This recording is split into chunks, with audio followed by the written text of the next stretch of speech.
இங்க பாருங்க, உடு இலக்கியாதடா அப்படின்னு சரி போனா போட்டோம். அது மட்டும் இல்லாம இவங்க என்ன சொன்னாங்க தெரியுமா? ஞாயிற்றுக்கிழமை வைக்க போறோமா, அடுப்பு சிரிக்குதுங்கிறாங்க அப்படின்ட்டு. பரவாயில்ல, இலக்கிய அடுப்பு தானே, அது சிரிச்சுக்கிட்டே இருக்கட்டும் அப்படின்ட்டு 550 ரூபாய் தாராளமா இருக்கும். ஏன்னா தக்காளி ஒண்ணு பல்குட்டு மாதிரி இருக்கு, கட்டவே கூடாதுன்னு நான் வந்து கட்ட வேணான்னு தான் சொன்னேன். ஹாய் ஃப்ரெண்ட்ஸ், அனைவருக்கும் வணக்கம். எல்லாரும் எப்படி இருக்கீங்க? நல்லா இருக்கீங்களா? ஒரு வாரத்துக்கு அப்புறம் உங்களை நான் மீட் பண்ணுறேன்.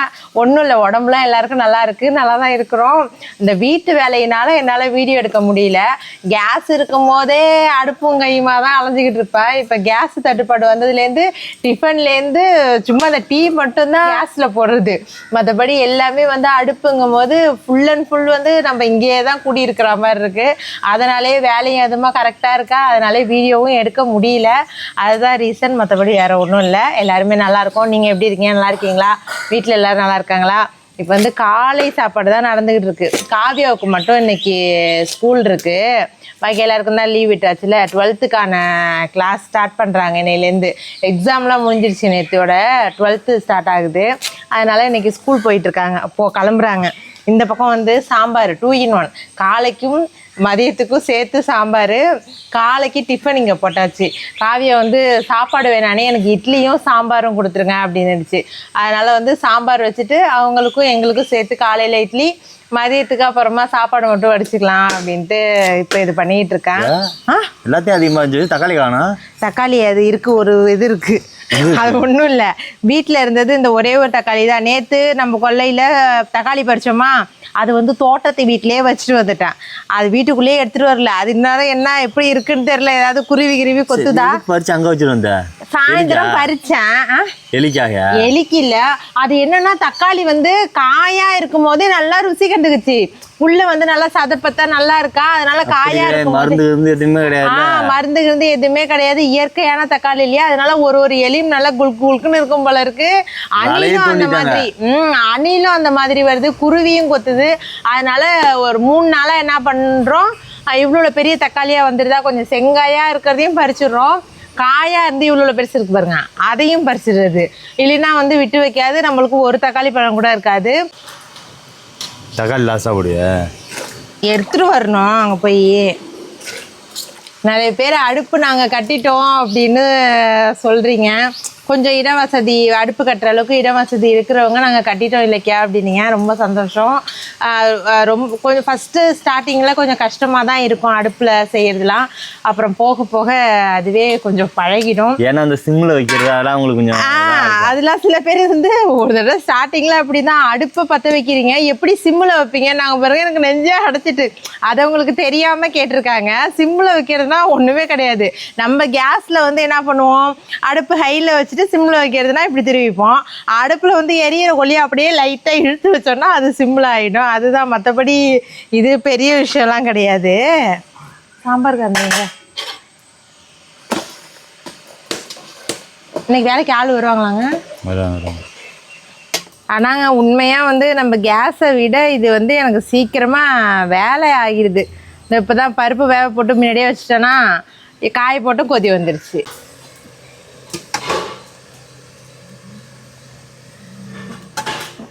அப்புறம் நம்ம வீட்டில் வந்து நான்வெஜ்ஜுங்கிறது சமைச்சு 1 வாரம் ஆகுது. எல்லாருக்கும் வந்து மகிழ்ச்சியாக இருக்குமே. அதெல்லாம் ஒன்றும் இல்லை. நம்ம கோயிலில் வந்து இப்போ நம்ம ஊர் பக்கத்தில் தான் இருக்குது அந்த கோயில். அங்கே வந்து என் கணவர் வந்து அளவு போடுறார். அதை இந்த மாதம் சித்திரை மாதம் பிறக்க போகுதுனாலே கோயில் விசேஷம் தான் நம்ம ஊரில். இந்த கோயிலில் ஃபஸ்ட்டு இப்போ வந்து அளவு போடுறாங்க. ஏன்னா 2-3 வருஷம் போட்டாங்க. இது 3வது வருஷமாங்க? 3வது வருஷமா 2வது வருஷமா? 2வது வருஷம் இங்கே அளவு போடுறாங்க. முன்னாடிலாம் பால் குடம் எடுத்திருக்கோம், இப்போ வந்து அளவு வந்து 2வது வருஷம் போடுறாங்க. சித்திரை பிறந்தோன்னே தான் நம்ம ஊர் மாரியம்மன் கோயிலில் வந்து அளவு போட்டு அங்கேயும் இது பண்ணுவாங்க. இப்போ அதனால் வந்து நாங்கள் வந்து விரதத்தில் இருக்கோம். நான்வெஜ்ஜாச்சா அப்படி என்று இருக்கிறோம். நாங்களாம் வந்து அதெல்லாம் பற்றி நினைக்கிறதே கிடையாது. ஆனால் உண்மையாக சொல்லுங்க நீங்களே, நாங்கள் வந்து நான்வெஜ்ஜு அதிகமாக சமைக்கிற ஆள் நாங்கள். ஆனால் வந்து இந்த கோயில் விசேஷன்னு வந்து நாங்கள் சாப்பிட ஆரம்பிச்சிட்டோன்னா அந்த நினப்பே எங்களுக்கு வராது. என்ன இருக்கோ அதை சமைச்சு சாப்பிட்ருவோம். தோணாது எங்களுக்கு. இந்த ஐயப்பன் சாமிக்கு மாலை போடும்போது தான் அப்படி தான், இல்லை முருகருக்கும் அப்படி தான், இல்லை எதுக்குமே வந்து நாங்கள் 45 நாள் 1 மாதம் அப்படின்னு இருக்கும்போது அந்த நான்வெஜ் நினைப்பே இருக்காது. பசங்களுக்கு வந்து தோணலாம், ஆனால் அவங்களுமே பழகிட்டாங்க. அதுதான் இட்லி ஊற்றியாச்சு.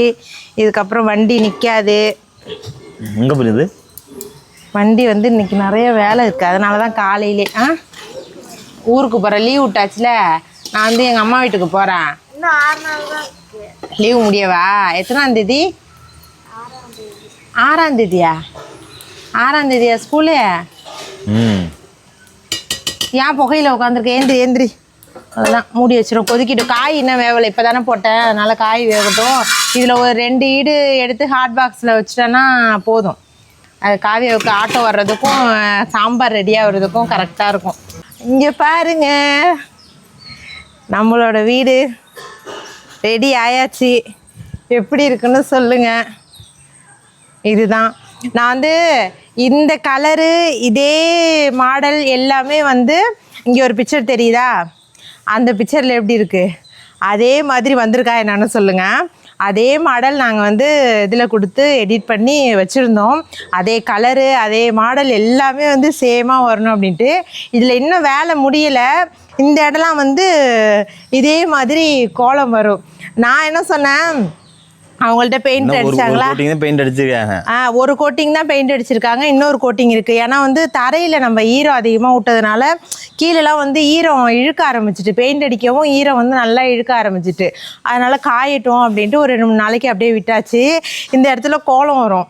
நான் என்ன சொன்னேன், அண்ணா நீங்கள் பெயிண்ட் மட்டும் அடித்து விடுங்க, நான் வந்து கோலம் ஓரளவுக்கு விடுவேண்ணே, நான் வந்து இந்த மாதிரி சிக்கு கோலம்லாம் விட்டுடுறேன் அப்படின்னதுக்கு, ஏமா அது வந்து ஒழுவும், நீங்கள் வந்து தன் தரையில் இப்படி போடும்போது அது கரெக்டாக வரும், இது செவுரு இப்படி இருக்குது, நீங்கள் இப்படி வரைஞ்சிங்கன்னா அது அப்படியே ஒழுவ ஆரம்பிச்சிடும், அப்புறம் அசிங்கமாகிடுமா, நம்மள்ட்ட ஸ்டென்சில் இருக்குது அதை வச்சு நாங்கள் விட்டுறோம் அப்படின்னாங்க. அப்புறம் வந்து குடும்பமும் சரி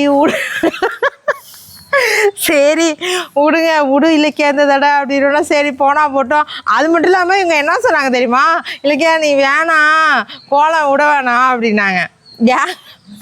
ஏங்க அப்படின்னு கேட்டேன். நீ எங்கே கோலம் வரைஞ்சாலும் அதை இடிக்கிற மாதிரி, நீ எங்கே கோலம் வரைஞ்சாலும் அதை இடிக்கிற மாதிரி இருக்குது, தயவு செஞ்சு இப்போ வேணாம் இலக்கியா அப்படின்னா எனக்கு மனசே நொறுங்கிடுச்சு. ஏங்க அப்படி சொல்கிறீங்க அப்படிங்கிறேன். ஆமாம், மேலே வந்து மொட்டை மாடியில் கோலம் வரைஞ்ச அதை இடிச்சிட்டோம், படம் வரைஞ்ச அங்கே இடிச்சிட்டோம், இங்கே வந்து அடுப்பில் கோலம் வரைஞ்சி வச்சுருக்கேன், அதுவும் இப்போ இடிக்க போகிறோம், அதனால் வந்து நீ கோலம் வந்து செவுத்துலலாம் இனிமேல் நீ வரையாத, தரையில் மட்டும் போடுறதோட இரு அப்படின்னாங்க. நான் என்ன சொல்கிறேன், எங்கே கைவண்ணத்தை காட்டினாலும் அந்த இடத்துல புதுசாக வந்து அப்டேட் ஆகும். மேலே வந்து மாடியில் கட்டையில் படம் வரைஞ்சேன், அது வந்து இப்போ வீடாக மாதிரி நிற்கல, அதே மாதிரி அங்கே அடுப்பில் கோலம் வரைஞ்சேன், அதை இடிச்சிட்டாலும் அது ஒரு அழகாக பார்க்கிங்காக மாறப்போகுது, அது ஒரு சூப்பராக ரெடி பண்ண போகிறோம். அதனால் வந்து அதுக்கான உயிர் கொடுத்து நான் அந்த இடத்த வந்து புதுப்பிக்கிறேன். அதனால வந்து நானே அப்புறம் நினச்சி பார்த்தேன், சரி வேணாம் போங்க அப்படின்ட்டு எனக்கே அப்படி லேசாக தோணுச்சு, அதனால நான் வேணான்ட்டேன். என்னது முட்டையா?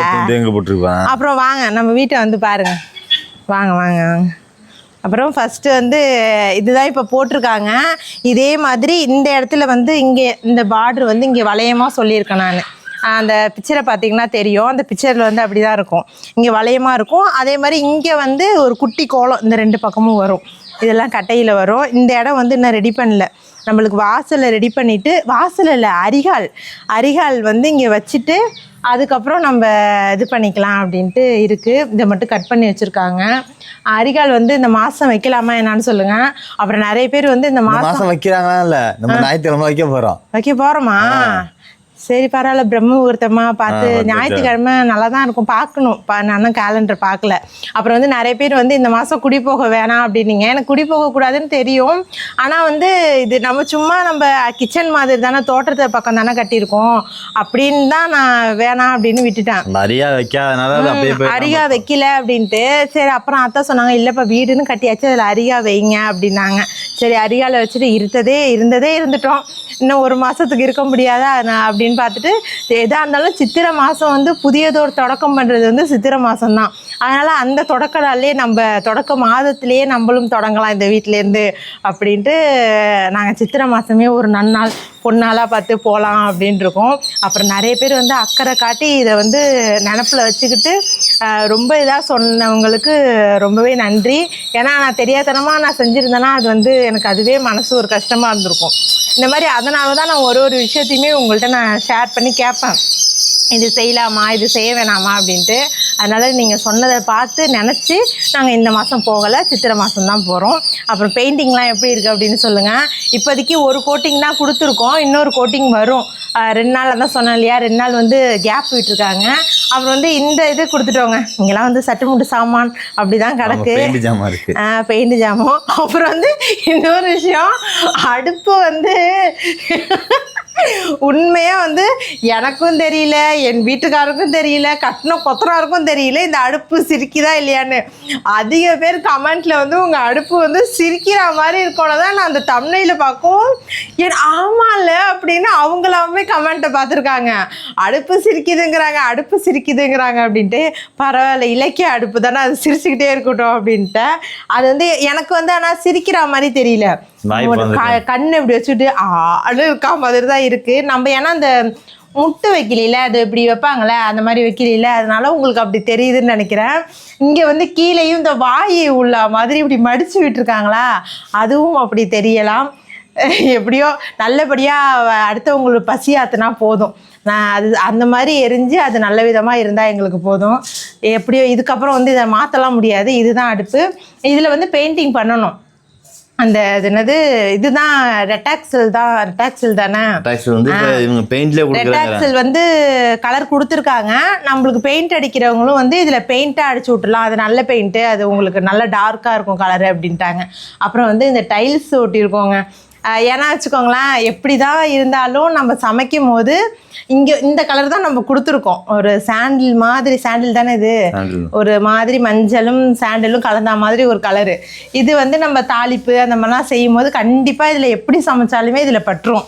அதனால் வந்து நம்மளுக்கு அது அடுப்பு பார்க்குறதுக்கு அசிங்கமாக இருக்கும். அதனால் இந்த கலர் வந்து ஒரு கிரே கலர் மாதிரி டைல்ஸ் இங்கே மட்டும் வாங்கி ஒட்டியிருக்கோம். இதுனா வச்சுக்கோங்களேன், நம்ம தாளிச்சாலுமே ஏதாவது பட்டுடுச்சுன்னா அழகாக அலசி விடும்போது நல்லாயிருக்கும். காலையிலே வார்த்தை குளருது, இந்த கிளிப்பு தடுக்குது, எனக்கு வார்த்தை ஒழுங்காக வர மாட்டேங்குது. அதனால் அலசி விடும்போது நம்மளுக்கு நல்லா இருக்கும்ன்ட்டு இந்த டைல்ஸ் போட சொன்னோம். இது வந்து என்னோட கிரைன் தான், எப்படி இருக்குன்னு சொல்லுங்கள். அது இந்த பக்கம் வந்து ஃபுல்லாக வைக்க சொன்னோம், ஆனால் டைல்ஸ் பத்தில் ஒரு பாக்ஸ் தான் வாங்கினாங்க. 4 வருமாங்க, 4 டைல்ஸ் வரும். 4 டைல்ஸ் வந்து இது 550 ரூபா, 560 ரூபா அந்த டைல்ஸு. இந்த பக்கமும் ஃபுல்லாக வச்சுருந்தா நல்லா இருந்திருக்கும், ஆனால் டைல்ஸ் இல்லை. சீர்காழியில் போய் வாங்கிட்டு வந்தாங்க. திருப்பிக்கிட்டு இந்த கலரை தேடிக்கிட்டு போக முடியாது, போதும் தம்பி இதே ஒட்டி விடுங்க அப்படின்னு சொல்லிட்டோம். அதனால் இந்த பக்கம் வந்து இதை வச்சுட்டாங்க. இங்கே வந்து நம்ம பிளான்ட்லாம் வைக்கும் போது அதுவும் இதில் பட்டு அதில் வரும்போது அதுவும் அழகாக இருக்கும். ஏதோ இது பண்ணிகிட்டு இருக்கோங்க, கொஞ்சம் கொஞ்சமாக தான் இதோட வேலை முடியும். அது சித்திரை மாதங்கும் போது நம்மளுக்கு ஃபுல் வேலையும் கம்ப்ளீட் ஆகிடும் கொஞ்சம் கொஞ்சமாக. இது வந்து அறுத்து வச்சுருக்காங்க பாருங்கள், அரிகால் வைக்க. இதுதான் வந்து நம்ம அரிகால், இந்த ஊருக்கு பாருங்கள், இந்த அரிகால் தான். இது எப்போ வைக்க போகிறாங்க இவங்க, ஞாயிற்றுக்கிழமைன்னு சொல்கிறாங்க. நான் இன்னும் நேரம் நாள் எல்லாம் எப்படி இருக்குதுன்னு நான் பார்க்கல. பார்த்துட்டு உங்களுக்கு அரிகால் வைக்கும் போது நாங்கள் சொல்கிறோம். அதுவும் நிறைய பேர் வந்து வீடு குடி போகும்போது என்கிட்ட சொல்லுங்கம்மா அப்படின்ட்டு கமெண்ட்லேயும் நான் பார்த்தேன், நேர்லேயே வந்து சொல்லிட்டு போகிறாங்க, வீடு குடி போகும்போது நீங்கள் சொல்லுங்கம்மா அப்படின்னு. அது என் மேலே வச்சுருக்க ஒரு பாசத்தினால நீங்கள் சொல்கிறீங்க. அது வந்து எங்களுக்கு சந்தோஷம்தான், இருந்தாலும் வந்து அந்த அளவுக்குலாம் நம்ம பண்ணலைங்க. அழகாக ஒரு பிரம்ம முகூர்த்தமாக பார்த்து பால் காய்ச்சிட்டு நாங்கள் குடி பெயர்ந்துக்கிறோம். நாங்கள் சொல்கிறோம், வீடியோவில் சொல்கிறோம். கண்டிப்பாக வந்து வீடியோவில் பார்த்து எங்களை வாழ்த்துங்க. அப்புறம் இந்த இதுக்கும் வந்து க்ரீன் கலர், இதுக்கும் பெயிண்ட் சரியாக அடிக்கலை, சும்மா அப்படியே ஓரளவுக்கு எல்லாமே ஒரு கோட்டு தான் அடிச்சிருக்காங்க, லைட்டாக இது பண்ணியிருக்காங்க. அப்புறம் நான் சொன்னேன், இந்த ஒர்க்கு பாருங்கள், இந்த கோலம் தான், இந்த ஸ்டென்சில் தான் வச்சு போட்டிருக்காங்க. நம்மளுக்கு வந்து இந்த பக்கம் இது வந்து செவுரு வந்து எம்டியாக இருக்கிற மாதிரி இருக்கா, அதனால் வந்து இந்த கோலத்தை வந்து இந்த கலரில் ஒரு கோலம் மட்டும் போடுங்கண்ணே அப்படின்னு சொன்னேன். அந்த அண்ணன் சரின்னு இருக்காங்க. அது போட்டால் நல்லா இருக்குமா என்னன்னு சொல்லுங்கள். அப்படியே இந்த பக்கமும் பாருங்களேன், இங்கே பாருங்கள், இந்த செவுரு ஃபுல்லாகவுமே வந்து உங்களுக்கு எம்டியாக இருக்கா. இந்த பக்கம் ஒரு கோலம் வரைஞ்சி நம்ம அந்த ஹேங்கிங்கில் நிறைய ஒரு ட்ரெடிஷ்னலான இதெல்லாம் இருக்கும், அந்த குஞ்சம் மணி அந்த மாதிரிலாம் இருக்கும். அதெல்லாம் வந்து இந்த பக்கம் ஒரு இது மாதிரி பிக்சர் மாதிரிலாம் இருக்கும்ல, அது நான் உங்களுக்கு வாங்கி காட்டுறேன். அதுக்கப்புறம் அதுக்கு எனக்கு எப்படி சொல்கிறதுன்னு தெரியல. ஆர்டர் போட்டு வச்சுருக்கேன், அது எப்படி சொல்கிறதுன்னு தெரியல. அதெல்லாம் வந்து இந்த பக்கம் டெக்கரேஷன் கொடுத்தா நல்லாயிருக்கும் அப்படின்ட்டு நடுவில் மட்டும் அந்த கோலம் வரா மாதிரி ஒன்று தான். அது வச்சா நல்லா இருக்குமா? கோலம் அந்த மாதிரி வரைஞ்சா இங்கே நல்லா இருக்குமான்னு சொல்லுங்கள். வரைகிறதுல அந்த ஸ்டென்சில் வச்சு போடுறது அது நல்லா இருக்குமா என்னன்னு சொல்லுங்கள். என்னது பளிச்சுன்னு அடிக்குது, பளிச்சுன்னு அடிக்குதா? அவ்வளோதாங்க, இவ்வளோதான். இந்த அளவுக்கு வந்து வீடு ரெடி ஆயிருக்கு. அப்படியே வெளியில் பார்த்தீங்கன்னா இந்த இடம் வந்து அரிகா வச்சுட்டு இங்கே வந்து டைல்ஸா போட போறீங்க? தரையவே போட்டுருவோம் இங்கே. அதான் இங்கே அலசி விட்டு கோலம் சும்மா கோலம் விடுறதுக்கும் இங்கே நல்லா இருக்கும். அங்கேயும் கோலம் விடுவோம், இங்கே சும்மா எம்டியாக இருக்கும். ஆனால் வந்து இங்கே வெளிச்சமாக தெரியுறேண்ணா. ஆனால் வந்து நம்ம இந்த மிளகா மல்லிலாம் காய வைக்கிறோம் பாருங்க, அதுக்கு வந்து சூப்பரான வாசலுங்க. இந்த வாசலை ரெடி பண்ணிட்டோன்னா வெயில் சும்மா 8 மணிலேருந்து பட்டையை கலப்புது. வெளிச்சம் வந்து வெயில் வந்து அந்த அளவுக்கு இருக்குது. நம்ம ஏதாவது இங்கே ஒரு வாழைக்கட்டை தான் எதுக்க வைக்கலான்னு இருக்கேன். ஏன்னா அப்போ தான் வந்து நம்மளுக்கு கொஞ்சமாவது நிழல் வரும். அந்த அளவுக்கு பளிர்னு இருக்குது. சாம்பார் அங்கே பப்பர் பேன் பரப்பிட்டு போயிடும் போல இருக்கு. நம்ம தக்காளி எடுக்க வந்தோன்னா எவ்வளோ பேசிகிட்டு இருக்கேன் பாருங்க. இதோ பாருங்க நம்ம தக்காளியை இங்கே பாருங்க. அப்படிதான் இருக்கணும், பெயிண்டில் போட்டு அது இன்னொரு கோட்டியும் கொடுப்பாங்களா? இதை பாருங்க, இது அப்படியே நம்ம வீட்டில் காய்ச்ச தக்காளிங்க. இங்கே பாருங்க, உங்களுக்கு தெரியுதா? நாங்கள் வந்து அதனால தான் நாங்கள் வந்து இந்த காம்பை கூட கிளியில் பாருங்க, அப்படியே இருக்குது பாருங்க. இது அப்படியே இன்னைக்கு போய் பார்க்கல, இன்னைக்கு நான் பறிக்கல. 3 நாளாக பறித்து இதெல்லாம் வந்து 3 நாள் பறிச்சதா? ஆமாம் 2 நாளா. முந்தா நேற்று பறிச்சது வந்து அம்மாட்ட கொடுத்து விட்டுட்டேன். 2 கிலோ இருக்கும் அது. இதெல்லாம் வந்து நேற்று பறிச்சதும் நேற்று சாயந்தரம் ஒரு சிங்கிள், முந்தா நேற்று சாயந்தரம் ஒரு சிங்கிள் பறித்தோம். மொத்தம் 2 நாள் கணக்கு வருது எல்லாமே. ஆனால் இதெல்லாம் வந்து பழுத்துட்டு, இதெல்லாம் மேலே இருந்த தக்காளி, கீழே இருந்துன்னா அவ்வளோதான், எலி நல்லா ஆட்டையை போட்டு சாப்பிட்ருப்பாரு. இது 4 கிலோ இருக்கும்ல, தாராளமாக இருக்கும். ஏன்னா தக்காளி ஒன்று பல்குட்டு மாதிரி இருக்கு. இப்படி வச்சிரும். நம்ம வேப்ப மரம் இங்கே ஒன்று இருந்ததா, அதை சுற்றி இந்த மாதிரி பார்க்கில் உட்காருவோம்ல, அந்த மாதிரி இதை போட்டாச்சுங்க. இதில் வந்து அந்த டேபிள் ரோஸ், நாங்கள் வந்து பட்ரோஸுன்னு சொல்லி பட்ரோஸுன்னு தான் டக்குன்னு வருது. டேபிள் ரோஸ் இருக்குல்ல, அது வந்து கலர் கலராக இருக்கா நம்ம வீட்டில் தான். அதெல்லாம் சுற்றி அப்படியே என்னம்மா பண்ணுற, என்ன பண்ணுற? ஐயோ ஆண்டவரே, நவரு இந்தாண்டவா. அந்த டேபிள் ரோஸ் இருக்குல்ல, அதை வந்து சுற்றி கலர் கலராக இதில் வந்து அப்படியே ஊனி வச்சிரும். அது வந்து பம்பலாக இருக்கும். ஆனால் வந்து எப்போதுமே நம்ம வந்து டெய்லி சுத்தம் பண்ணிட்டு தான் இருக்கணும். ரொம்ப அடம்பலாகவும் ஆக்கக்கூடாது. அந்த மாதிரி அடம்பலாக்கினா ஏதாவது பூச்சி போட்டு வரும், அதை வந்து நம்ம பார்த்துக்கணும். எப்போதுமே இங்கே புழக்கம் இருக்கிறதுனால அந்த அளவுக்கு ஏறாது. அதுதான், இருந்தாலும் நம்ம ஒரு தடவை பார்த்துக்கணும் இல்லையா. மண்ணை வந்து இப்போதான் நேற்று தான் கொட்டி நல்லா தண்ணிலாம் கூறு ஆட்டி நல்லா வச்சுருக்கோம். இதில் வந்து ஒரு சாயந்தரம் போல் அந்த நட்டு வச்சுட்டோன்னா அது பூக்கும் போது இங்கே பார்க்கறதுக்கு அழகாக இருக்கும். இதுலேயுமே பெயிண்ட் அடிக்கணும், கொஞ்சம் மிச்சம் சுச்சம் மீற பெயிண்டெல்லாம் எடுத்து. இதுக்கு என்ன கலர் அடிக்கிறது? ஒயிட்லாம் அடிக்கக்கூடாது, வேற ஏதாவது ஒரு கலர் சொல்லுவாங்க. கொஞ்சம் பளிர்னும் இருக்கணும். ஏன்னா வந்து டார்க் கலராக எடுத்தாலும் அது நல்லா இருக்காது. கொஞ்சம் பளிர்னு இருக்கிற மாதிரி எடுத்து. இந்த மரம் இப்போ தான் துளிர் அடிக்குது, வேப்ப மரம். வீட்டு வாசலில் நல்லா பம்பலாக ஆனதும் பார்க்க நல்லாயிருக்கும். இதுவும் எங்கள் ஐடியா தான். என் ஐடியாவும் என் கணவர் ஐடியாவும். பொய் பேசுறதுல சரி சரி, இது வந்து அவங்களோட ஐடியா தான். இல்லை நான் கட்டவே கூடாது, நான் வந்து கட்ட வேணான்னு தான் சொன்னேன். ஏங்க இடத்த போட்டு அடைச்சிக்கிட்டு கொல்லை பக்கம் வர இப்படி ஓடுறோம் ஓடியாடுறோம், தடுக்கி விட்டா என்ன பண்ணுறது, வேணாம் அப்படின்னா எனக்கு கட்டினா மாதிரியே கட்டு. இங்கே உனக்கு நல்லா இருக்கும், உட்காந்துட்டு ஒரு ஈவினிங் டைமில் உட்காந்துருக்கிறதுக்கு பார்க்க நல்லா இருக்கும், ஜாலியாக இருக்கும், கட்டுவோம் அப்படின்னு சொல்லி வேலை முடிய போகிற ஒரு 1/2 மணி நேரத்தில் கட்டின கட்டை இது. இது எப்படி இருக்குன்னு சொல்லுங்கள். அப்புறம் வந்து இப்படியே இங்கே வாங்க, உங்களுக்கு ஒரு சர்ப்ரைஸ். எனக்குமே அது சர்ப்ரைஸ் தான். இங்கே பாருங்கள், இது என்னன்னு தெரியுதா? இந்த தோட்டத்து வீட்டோட கொல்லை பக்கம், நம்ம அந்த வீட்டோட கொல்லை பக்கம் டேப் இருக்கு இல்லையா, நீங்கள் கூட எப்போதுமே பெயிண்ட் அடிங்க பாசி பிடிச்சிட்டு அப்படின்னு சொல்லுவீங்களே, அந்த இடம் வந்து இதுக்கப்புறம் யூஸ் கிடையாது. அந்த இடத்த வந்து பாதியோட வந்து அந்த பார்க்கிங், கார் பார்க்கிங் வரப்போகிறதுனால நம்ம வந்து அந்த இடம் பாதியோட தடுத்தாச்சு. இது வந்து நல்ல பெரிய சிங்க், நம்ம கறி பாத்திரம் விளக்கணும் அப்படின்னாலுமே இது நல்லாயிருக்கும். இங்கே வந்து பாருங்களேன், 2க்கு 2 தொட்டி. இது வந்து நல்ல பெருசு. இதை பாருங்க, இந்த இடம் நல்ல அகலமாக இருக்கும்.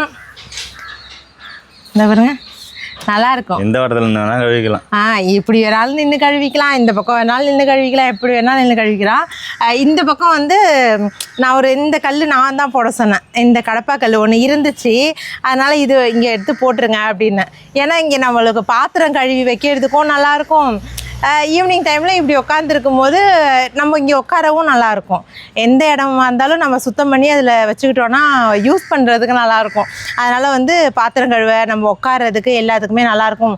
இதை போடுங்கள் அப்படின்ட்டு இங்கே போட சொல்லிட்டோம். இதுக்கு வந்து பெயிண்ட், அதான் சொன்னேன் இல்லையா, இந்த சுத்துக்கு இதுக்கெலாம் பெயிண்ட் அடிக்கணும். அதனாலே இருக்கிற சில்லற வேலையெல்லாம் நீங்கள் முடிச்சிருங்க, ஒரே தடியாக நாங்கள் பெயிண்ட் அடிச்சிடுறோம் அப்படின்ட்டாங்க. இதுக்குன்னும் டேப் இழுக்கணும். டேப் நம்ம கொல்லை பக்கத்துலேயே இருக்குது, அதை அப்படியே இழுத்து இங்கே போட்டுற வேண்டியதுதான். ரொம்ப தூரம்லாம் இல்லை, பக்கத்துலேயே தானே இருக்குது. அதனால் அது ஒன்றும் பிரச்சனை கிடையாது. கீழே வந்து இந்த சோப்பு, டஸ்ட்பின்னு அதெல்லாம் ஏதாவது வச்சுக்கலாம். இதுக்கப்புறம் வேலை ஒன்றும் கிடையாது, எல்லா வேலையுமே முடிஞ்சிருச்சு. இன்னும் கொஞ்சம் பெயிண்டிங் மட்டும்தான். இதே பெயிண்டிங் தான், இன்னும் கொஞ்சம் அடிக்கணும். இந்த பாருங்கள், இந்த இடம்லாம் உங்களுக்கு தெரியுதா, அப்படியே பாதி பாதியாக நிற்கிது பாருங்கள். இதே பெயிண்டிங் தான், இன்னும் கொஞ்சம் ஓரளவுக்கு கோட்டிங் பண்ணிட்டா முடிஞ்சிடும். அடுத்த ஒரு சூப்பரான விளாகில் பார்க்கலாம். இந்த வீடு எப்படி இருக்குது, வீட்டோட கலர் எப்படி இருக்குது, இந்த தோட்டத்து பக்கம் என்னோட ஐடியா டேப் வைக்கிற மாதிரி இருக்கா, அது எப்படி இருக்குன்னு மறக்காமல் கமெண்ட்டில் சொல்லுங்கள். அடுத்த ஒரு சூப்பரான விளாகில் பார்க்கலாம். டாடா.